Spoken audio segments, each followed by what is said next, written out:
mabuti naman. Nag-i-enjoy ka ba ngayon? Oo naman. Ang dami na ng tao, no? Oo nga, ang dami-dami. Glasgow Barrio Fiesta. Anong pinagkakabalahan mo dito sa Glasgow? Ngayon, nagtatrabaho ako dito ngayon as a nurse for 20 years na. Ano yung pinaka-pressure being a nurse? Yung situation ng work, yung understaffing minsan. Oo. Pero okay naman kasi supportive naman so far yung mga tao dito sa Scotland.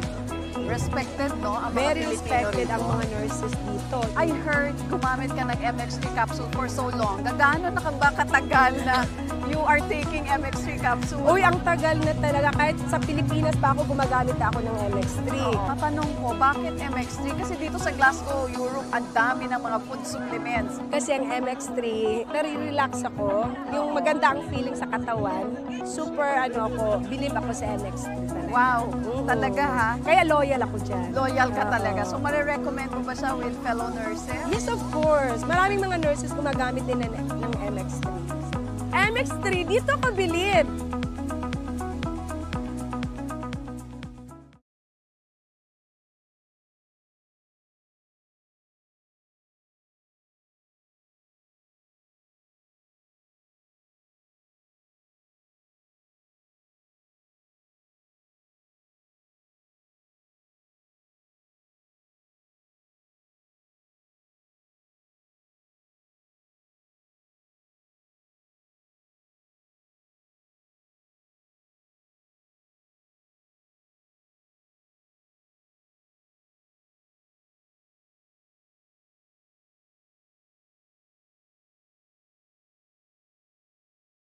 Makinig sa drama ni China.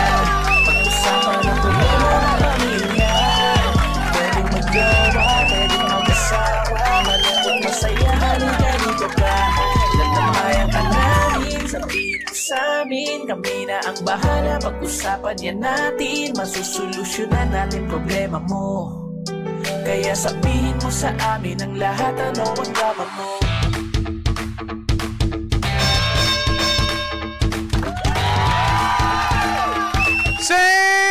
Same, pero iba. We are number 1, 06.7 Energy FM Pangga. Bago sabing radyo, sabihin mo Energy! Kamusta sa mga Pangga? O yan, teka, bago lahat. Di ba ngayon, di ba buwan na ng September, no? May mga nangangaroling na ba sa inyo? Alam nyo ba, meron na, di ba? Meron ng nangangaroling sa bawat lugar natin, sa mga barangay. At, nako high-tech na sila. Naka-Bluetooth speaker, tapos naka-wireless mic. So, hindi na pa pwede yung mga barya-barya yung binibigyan natin. Hindi na pa pwede, siguro 5 piso, baka iba to pa sa atin yan.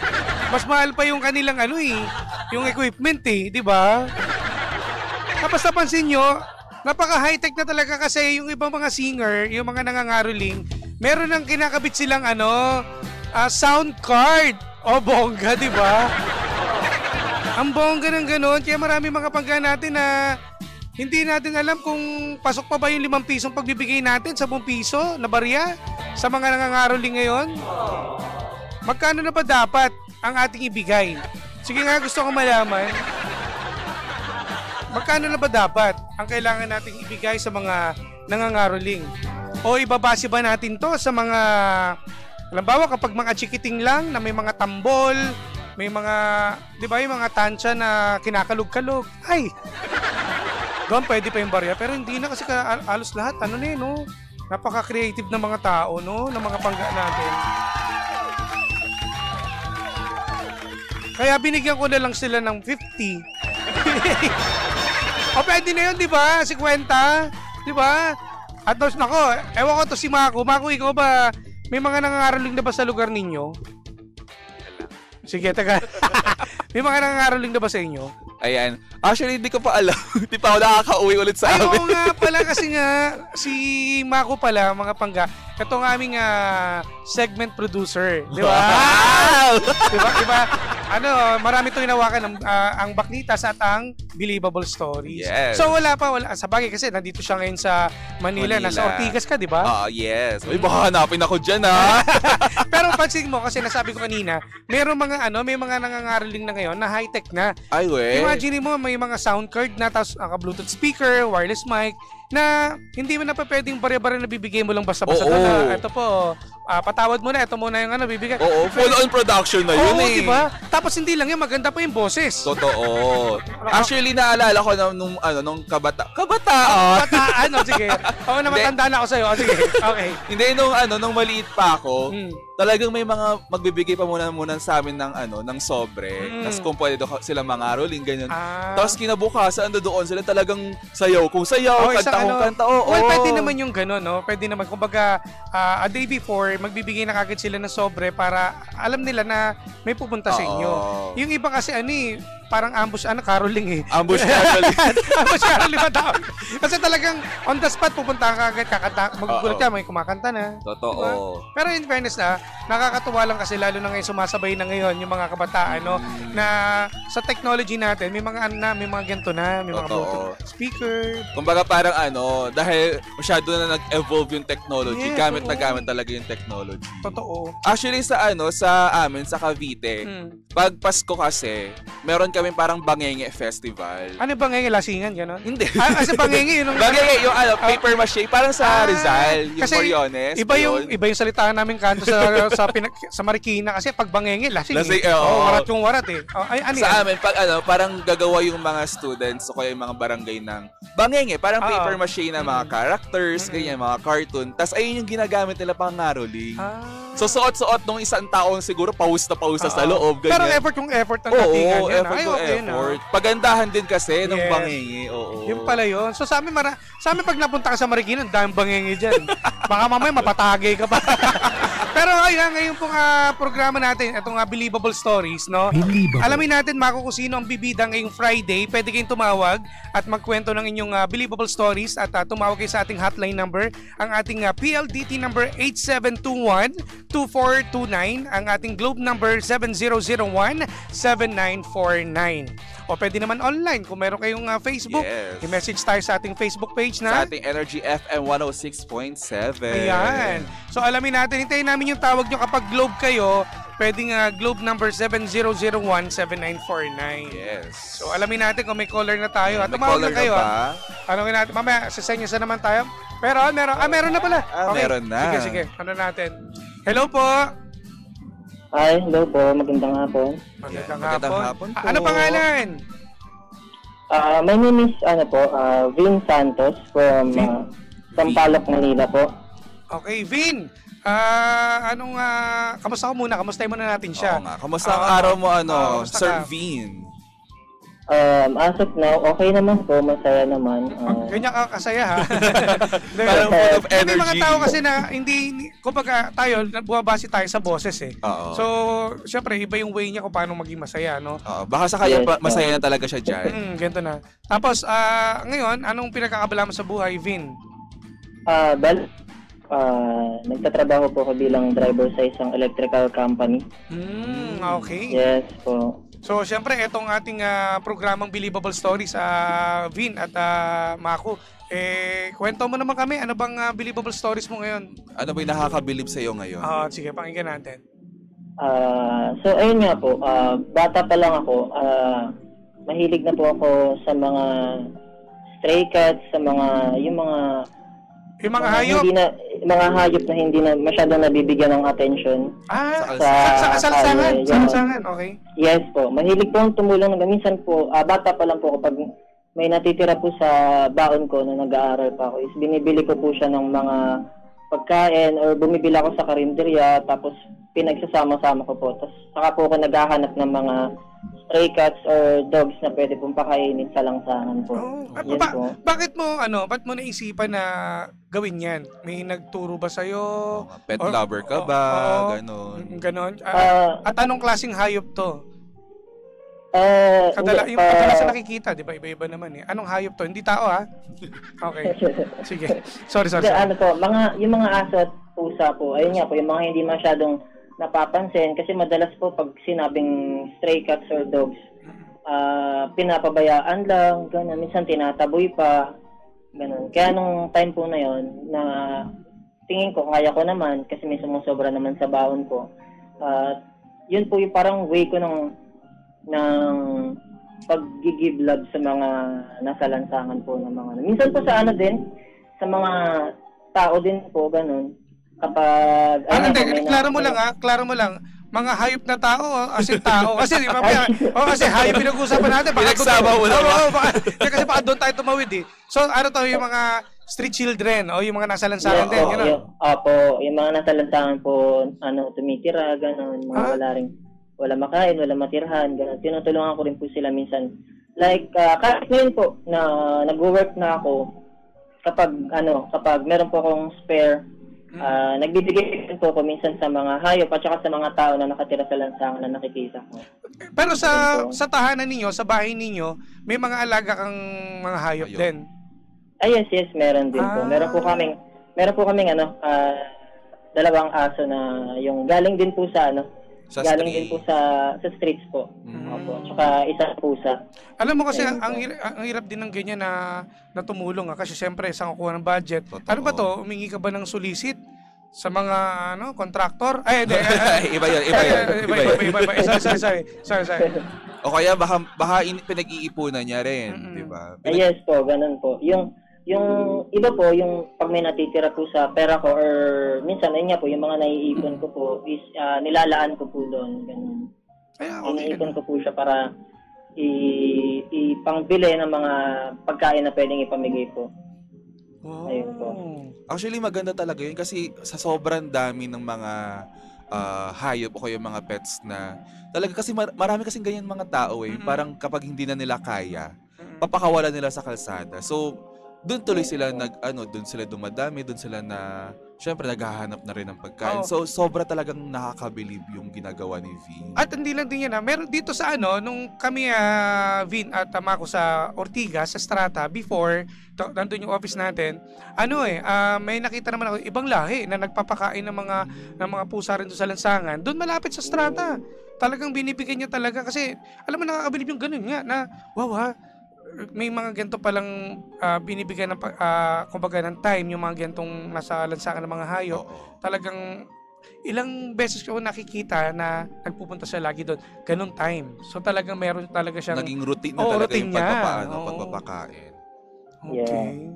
So, alam mo, salamat Vince, yung pag-share ng ganyan na. Nakabilib yan Maraming salamat din po. Tuloy mo lang. At sana dumami pa, yung mga katulad mo na, may nakikita rin ako, nakakawa rin kasi, di ba, may mga pusa na parang nasa gasaan ng sasakyan sa lansangan, tapos wala nang pakialam yung banta, nakikita dumadaan-daan ka lang. Daan-daan na talaga.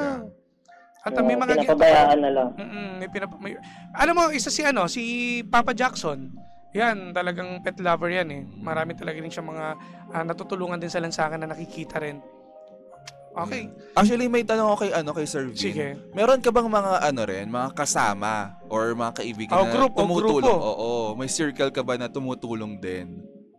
Actually, nagkaroon po ako ng mga friends no college na mahilig din po sa hayop. So, until now, minsan nakikita-kita po kami para lang yung mag-gather para maglibot po, tapos magpakain ng mga stray cats or dogs, gano'n. Nice siya. May pangalan na kayo ng grupo para at least ma-shoutout mo, Oo, baka maraming gusto sumali o sumama sa inyo, di ba? Okay yan, Okay yan, tuloy nyo lang. Yes po, nga po. Hindi, actually, wala po kaming matatawag na pangalan kasi, kumbaga kapag tumutulong po kami, hindi po kami mahilig yung magbibideo, tapos po sa social media, gano'n. Very good yan. Alam mo, yan lang mga yun yung talagang tipong tao na talagang tumutulong, hindi mo na kailangan pang sa publiko o i-video pa yan or ipakita sa Facebook. Okay yan kasi marami rin kasi yung parang ginagawa nilang pagkakakitaan. Kasi syempre sa Facebook na monetize, di ba? So actually sobrang ganda rin talaga ginagawa. Hindi sila humahanap ng talaga ng PT para sa mga animals. Pero tumutulong sila out of heart puso. talaga. Tama. Yes po, yes Ay, po. salamat. Ibang ano yan ha, ibang istorya itong binigay mo sa amin ngayong Friday. Vin? Nakakabilib Thank you yan. po. Baka may gusto kang batihan na, Vin? Batiin mo na yung mga kaibigan at mga mahilig din mag-alaga ng mga hayop. Oo, minsan tao, minsan ano. Sige. Binabati ko nga po pala yung mga friends ko dyan sa may Mandaluyong, yung mga kasama ko po na tumulong sa mga pagpapakain namin sa mga stray cats and dogs. Ayun lang po. Okay, maraming salamat, Vin. Maraming Salamat po. Oy, thank you sa pag-share mo ha. Salamat. Thank you, Sana Vin. dumami pa kayo. Oo, Thank you din po. ituloy nyo lang, lalo na, di ba, sa ngayon marami pa rin talagang mga hype na sa lansangan. Oo, tsaka Piliin mo ngayon- lang ha, piliin mo lang yung mga hype, baka tao yung makita mo.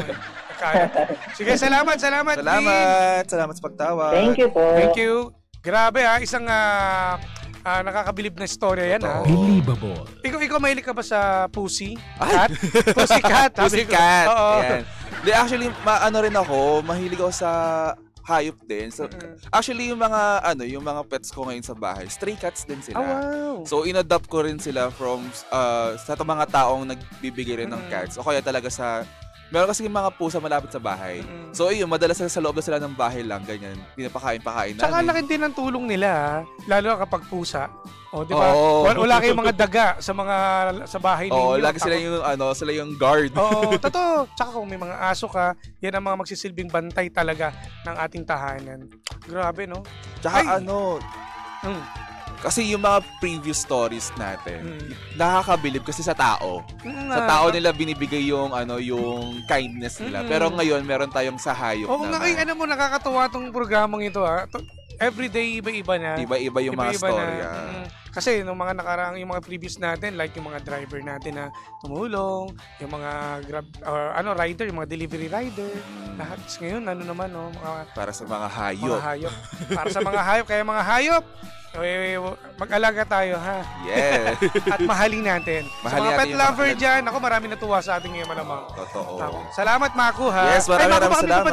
May papating ka. Ayan, binabati ko lang naman yung mga friends ko dyan sa Cavite City. Uuwi na ako. Ayan, sa wakas, si Maku uwi na po. Uuwi na po ako. Abangan nyo ako dyan. Uuwi po si Maku ng maraming datong. Ay. Ay, Hindi, nako. uuwi ako pero aalis rin ng linggo. Ayan.